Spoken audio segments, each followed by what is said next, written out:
Euh, Peut-être ce que je retiens, ce qui me fait vivre aujourd'hui de ce symbole de Nicée-Constantinople, c'est le tout début. Ah, je crois en un seul Dieu, le Père Tout-Puissant, Créateur du ciel et de la terre, de l'univers visible et invisible.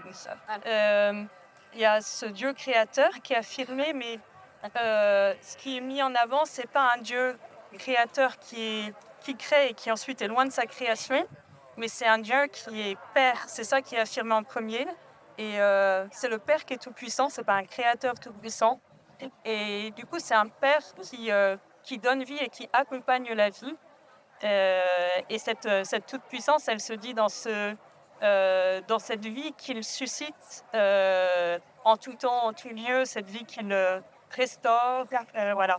Et je peux vivre ça, je peux vivre des choses de ça dans ma vie. Comment ce Père me donne vie et comment je n'ai pas besoin de chercher à préserver ma vie par moi-même, mais voilà, j'ai à la recevoir du Père et à vivre un fil du Père. Et pour ça, la suite du symbole, je prends en un seul Seigneur Jésus-Christ, le Fils unique du Père. C'est Jésus qui me montre le chemin, qui me montre comment vivre un fil du Père.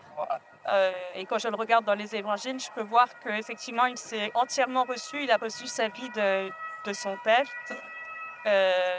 Voilà, il s'est entièrement reçu de lui et il s'en remet à lui sans rien garder pour lui en propre. Euh, et pour vivre ça, voilà, je crois que jusqu'à présent, c'est pas très propre au symbole de Nicée parce qu'on le retrouve aussi dans le symbole des apôtres, mais la partie sur le Saint-Esprit, elle est plus développée.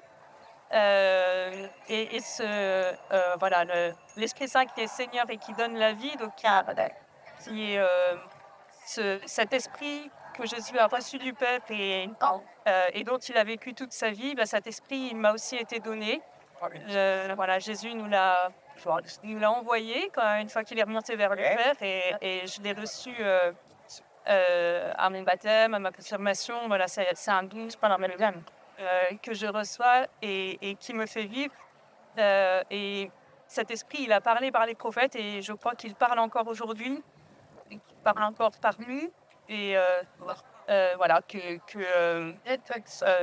par cet esprit, je suis appelée à me mettre à la suite du Christ pour vivre comme lui, en fille bien-aimée.